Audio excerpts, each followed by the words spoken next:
अगर परीक्षाएं नहीं ली गई ना तो कोरोना से भी भयंकर दुष्परिणाम होंगे इसके भविष्य में। मैं आपको बता, शिक्षा मंत्री तो फेल है। मैं आपसे कह रहा हूं वो तो कुछ भी नहीं कर रहे हैं। जो मानसिक रूप से स्वास्थ्य खराब हो रहा है एग्जाम नहीं होने से, और एग्जाम नहीं होने से नहीं, क्लैरिटी नहीं होने से, जब ये छात्र अपने जीवन में आगे बढ़ेंगे तो ये गहरा मानसिक प्रभाव होगा इसका। नमस्कार दोस्तों, हिंदवोश में आपका स्वागत है। मैं हूं इकराम। हमारे साथ हैं वेद प्रकाश शर्मा जी, जो एक टीचर हैं और कैम एकेडमी चलाते हैं दिल्ली में। बात करते हैं एग्जाम को लेकर, क्योंकि सीपीएससी एग्जाम को लेकर सरकार जो है फंसी हुई नजर आ रही है। उसने अभी परसों ही मीटिंग की थी कि एग्जाम होने चाहिए या नहीं होने चाहिए, जिसमें हमारे डॉक्टर रमेश पोखरियाल निशंक जो एचआरडी मिनिस्टर है वो भी मौजूद थे, साथ ही कुछ और मिनिस्टर भी मौजूद थे। और अब इस बात पर फाइनल डिसीजन होगा 1 जून को कि एग्जाम होने चाहिए या नहीं होने चाहिए, क्योंकि सरकार को डर सता रहा कि कहीं कोरोना दोबारा से फैल ना जाए, क्योंकि भीड़ इकट्ठी होगी तो कोरोना फैल सकता है और बच्चों की जान को खतरा आ सकता है। लेकिन सरकार ने तब ये बात नहीं सोची जब उन्होंने कुंभ करा दिया पहले ही, तब उन्होंने बंगाल इलेक्शन करा दिए पहले ही, तमाम रैली करा दी, यूपी में पंचायत इलेक्शन भी करा दिए। ये चीजें उसने सोची नहीं। खैर, बच्चों की जान सेफ रहे ये तो हम भी चाहते हैं, लेकिन सवाल बहुत सारे हैं। वेद प्रकाश शर्मा जी, मेरा सवाल है आपसे, आप टीचर है, बच्चों का फ्यूचर आप अच्छी तरह से जानते हैं, तो मेरा सवाल आपसे ये है कि ऐसे में एग्जाम होने चाहिए या नहीं होने चाहिए, क्योंकि पूरे साल की मेहनत लगती है। देखिए इकराम जी, पिछले लगभग 6-7 महीने से लगातार मैं बच्चों के संपर्क में हूं और मेरे पास बहुत सारे मैसेजेस, मेल्स, इंस्टाग्राम पे डीएम्स या पर्सनल व्हाट्सएप मैसेजेस आते हैं और बच्चे बहुत परेशान हैं। मैं इस कहानी की शुरुआत यहां से करता हूं कि ये जो बहस बना रखी है कि बच्चों का स्वास्थ्य परीक्षा से महत्वपूर्ण है, ये दरअसल बहस ही बेकार है। दोनों अपनी अपनी जगह महत्वपूर्ण है। ये सच है कि हम परीक्षा के लिए जिंदगियां दांव पे नहीं लगा सकते, कोई दो राय नहीं इस बात में। और इससे मेरे ख्याल से इससे हर कोई इत्तेफाक रखेगा, इससे कोई भी डिनाई नहीं करना चाहेगा। लेकिन ये किसने कहा कि एग्जाम महत्वपूर्ण नहीं है और एग्जाम की जान के कॉस्ट पे ही या लाइफ की कॉस्ट पे ही करवाए जा सकते हैं? ये तो बिल्कुल बेवजह की बहस है।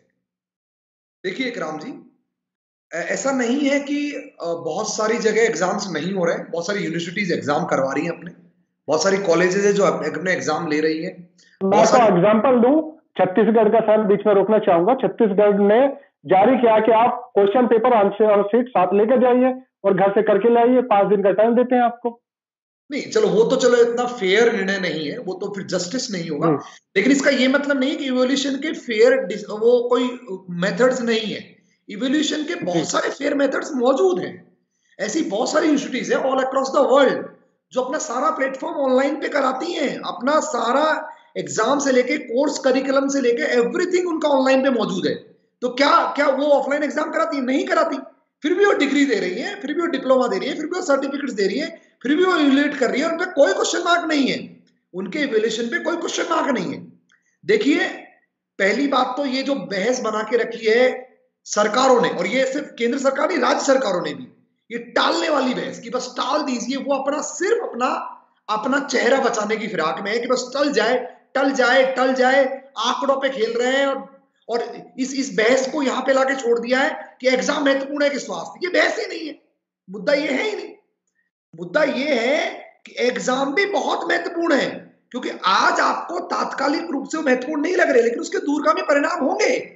स्वास्थ्य केवल शारीरिक नहीं होता है इकराम जी, स्वास्थ्य केवल डिजीज से शरीर को बचाना नहीं होता है, स्वास्थ्य मानसिक भी होता है। जो मानसिक रूप से स्वास्थ्य खराब हो रहा है एग्जाम नहीं होने से, और एग्जाम नहीं होने से नहीं, क्लैरिटी नहीं होने से, निर्णय नहीं होने की स्थिति जो उत्पन्न हुई है, अनिर्णय की स्थिति जो उत्पन्न हुई है, उससे जो मानसिक स्वास्थ्य खराब हो रहा है, असली समस्या उससे है। और इसके दूरगामी परिणाम होंगे। आप आज नहीं देखेंगे, आज से 3 महीने बाद, 6 महीने बाद, 2 साल बाद, 5 साल बाद, जब ये छात्र अपने जीवन में आगे बढ़ेंगे तो ये गहरा मानसिक प्रभाव होगा इसका। बहुत तकलीफें आएंगी इन विद्यार्थियों को। तो केवल शारीरिक ही स्वास्थ्य नहीं होता ना, स्वास्थ्य तो मानसिक भी होता है।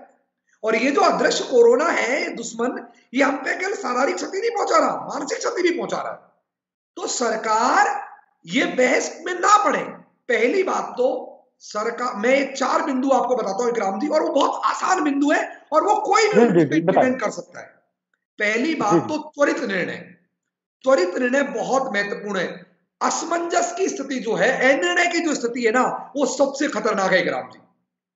सबसे ज्यादा नुकसान जो पहुंचाएगी ना, वो अनिर्णय की स्थिति पहुंचाएगी, क्योंकि अनिर्णय की स्थिति में मनुष्य जो होता है, इंसान जो होता है, छात्र जो होता है, वो टूट के रह जाता है पूरी तरह से। तो एक तो त्वरित निर्णय, क्विक डिसीजन, आपको डिसीजन क्विक लेने पड़ेंगे, नंबर 1। नंबर 2, आप ऐसा कोई फेयर इवैल्यूएशन का तरीका आराम से इजाद कर सकते हैं जो यूनिवर्सिटीज ने कर रखा है, कॉलेजेस ने कर रखा है, आईआईटीज अपने एग्जाम ले रही है। मेरे बहुत सारे छात्र आईआईटी में पढ़ते हैं, मेरे बहुत सारे छात्र एक एनआईटी में सवाल है पढ़ते हैं। सर। बिल्कुल बिल्कुल सर, आपने कहा कि ऑनलाइन का तरीका, कोरोना पिछले साल से चल रहा है, लॉकडाउन हम एक से पहले भी भुगत चुके हैं। सरकार ने तैयारी क्यों नहीं की कि आने वाले समय में अगर ऐसा कुछ होगा तो उन हर बच्चों को प्रोवाइड किया जाए? क्योंकि पिछले साल देखा होगा आपने। एग्जैक्टली शिक्षा मंत्री तो फेल है। मैं आपसे कह रहा हूं, वो तो कुछ भी नहीं कर रहे हैं, उनसे बेहतर तो हम कर पा रहे हैं। हमने अपने एग्जाम के तरीके इवैल्यूएट कर लिया, हमने अपने सिस्टम को ऑनलाइन कर लिया, हमारे प्लेटफॉर्म बदल चुके हैं टीचिंग के। जब सारे अब एक बात बताइए राम जी, पूरे इंडिया का एजुकेशन सिस्टम चल रहा है ना, पढ़ाइयां चल रही है, क्लासेस चल रही है, टीचर पढ़ा रहे हैं, बहुत सारी ऑनलाइन एजुकेशन कंपनियां खुल गई है, उनकी ग्रोथ 500% हो गई है। तो वो भी अपना तरीका इजाद किए ना, लोगों ने बोर्ड लगाए हैं, लोगों ने लैपटॉप लिए, लोगों ने प्लेटफॉर्म बनाए, लोगों ने ऐप बनाए। तो सरकार के पास तो सारे संसाधन है भाई। आत्मनिर्भर है ना, कि आत्मनिर्भर बनिए, ये खुद पे आत्मनिर्भर बने। मैं कह रहा हूं कंप्लीटली निर्णय लेने में कंप्लीटली फेल हो चुके हैं, और मोदी जी को और सारे चीफ मिनिस्टर्स को भी, हमारे इनफैक्ट मेरे स्टेट के अशोक गहलोत जी, सबको ये त्वरित निर्णय लेना पड़ेगा कि या तो अपने शिक्षा मंत्री बदलिए, या फिर उनको बोलिए कि वो काम करें और इवेल्युएट करें, और कोई इवेल्यूशन का नया तरीका इजाद करें, जल्दी करें, और बच्चों को कॉन्फिडेंस में लेके करें, बताएं कि ये फेयर होगा, आपके साथ जस्टिस होगा। वरना इकराम जी, अगर परीक्षाएं नहीं ली गई ना, तो कोरोना से भी भयंकर दुष्परिणाम होंगे इसके भविष्य में, मैं आपको बता देता हूं। दूसरा बिंदु था मेरा। तीसरा मेरा जो बिंदु है, तीसरा जो वो महत्वपूर्ण बिंदु, वो मैं पहले भी आपको थोड़ा सा बोला कि शारीरिक स्वास्थ्य के साथ साथ मानसिक स्वास्थ्य भी बहुत महत्वपूर्ण है इकराम जी, जिस पर ये सरकार बिल्कुल ध्यान नहीं दे रही है। ये सोच रही है कि क्या हो जाएगा एग्जाम नहीं लेने से, हम पास तो कर रहे हैं। अरे ऐसा ही पास करने का सिस्टम है तो खत्म कर दीजिए ना, मेरा एग्जाम सिस्टम ही खत्म हो जाएगा दुनिया में इवोल्यूशन। वो चीज जो तीसरा मेरा महत्वपूर्ण बिंदु है, उस पर ध्यान दीजिए। हाँ, जान बचाना बहुत महत्वपूर्ण है, मैं भी इसके पक्ष में नहीं हूं कि आज आप ऑफलाइन एग्जाम लीजिए, मैं कतई पक्षधर नहीं हूं इसका। मैं कहता हूं कि बिल्कुल नहीं लिए जा सकते आज की सूरत में ऑफलाइन एग्जाम। आज की सूरत में सेंटर पे जाके बच्चा एग्जाम दे ही नहीं सकता, और मैं किसी भी तरह के फेवर में भी नहीं। लेकिन अगेन बात है, आप एग्जाम नहीं लेंगे और अनिर्णय की स्थिति बनी रहेगी, तो उसके परिणाम आप भुगतने को तैयार हो जाइए। और सरकारें तो क्या भुगतती है, अल्टीमेटली भुगतती तो हम लोग ही हैं, छात्र ही हैं, विद्यार्थी हैं, अध्यापक हैं, हम ही भुगतते हैं इस प्रेशर को। ये मेरी तीसरी बात थी। और चौथी बात इकराम जी, मैं फिर से कह रहा हूं कि ये जो बेकार की बहस सरकार ने चला दी है, बाजार में जो प्लेटफॉर्म्स पे चल गई है, सोशल मीडिया पे, इस पे वो तुरंत विराम लगाए, वरना इस तरह की बहस से बच्चों का भविष्य खराब हो जाएगा इकराम जी। हमको पता है बच्चे पैनिक फैला रही है ना, पैनिक ये फैला रही है कि बच्चों की जान खतरे में आ जाएगी अगर हमने ये कराए है, एग्जाम करा है। बिल्कुल वही मैं कह रहा हूं, इनको नहीं मालूम क्या, हमको मालूम है क्या गुजर रही है। मैंने अभी, आप मेरे YouTube चैनल पे जाके देखिए, मैंने अभी एक सेशन किया, मोटिवेशनल और मेंटल हेल्थ का सेशन किया है। कितने बच्चे परेशान थे, कितने बच्चों के प्रश्न आए मेरे पे, मेरा व्हाट्सएप फुल भर गया है क्वेश्चनों से। बच्चे परेशान हैं, और वो हमारा भविष्य है। वो मोदी जी नए भारत का भविष्य बोलते हैं, वो है वो युवा। आप उसको, उस युवा को आप बहुत मतलब एक ऐसी खाई में धकेल रहे हैं, आप उसको ऐसा ज्ञान दे रहे हैं कि टालने वाला, वो अपने जीवन भर के लिए टालने वाला ज्ञान हो जाएगा उसके लिए, और ये बहुत बहुत खतरनाक है। आप जो सकते पाठ पढ़ा रहे हैं बहुत खतरनाक है ग्राम जी। और ये सिर्फ केंद्र सरकार का नहीं, मैं फिर कह रहा हूं, राज्य सरकारों का भी उतना ही दोष है, बराबर दोष है। वो भी बराबर की सहभागीदार हैं, वो भी अपना पल्ला झाड़ने की पूरी कोशिश कर रही है, वो भी उतनी ही भागीदार है जितनी केंद्र सरकार। तो मेरे इन 4 बिंदुओं पर इकराम जी, मैं सरकारों को कहना चाहूंगा, त्वरित निर्णय लें। परीक्षा का या इवैल्यूएशन का कोई भी तरीका इजाद करे जो फेयर हो, और वो बहुत आसान है इजाद करना, उसमें कतई मुश्किल नहीं है। बहुत जगह प्लेटफॉर्म चल रहे हैं, वो इजाद कर चुके हैं उनसे, और सरकार के पास तो सारे संसाधन है, एक्सपर्ट्स की राय है उसमें। तीसरा, शारीरिक स्वास्थ्य के साथ साथ मानसिक स्वास्थ्य भी उतना ही महत्वपूर्ण है इकराम जी।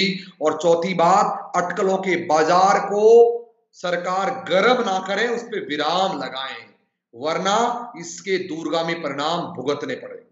बहुत बहुत शुक्रिया वेद प्रकाश जी, आपने जो चीजें बताई वो वाकई सोचने लायक है और सरकार को ही सोचना पड़ेगा इसके बारे में। साथ ही जो पेरेंट्स हैं उन्हें भी इस बारे में आवाज उठानी पड़ेगी कि अगर एग्जाम नहीं हुए तो आने वाले दिनों में हम इसका बहुत खतरनाक परिणाम देखने को मिल सकता है।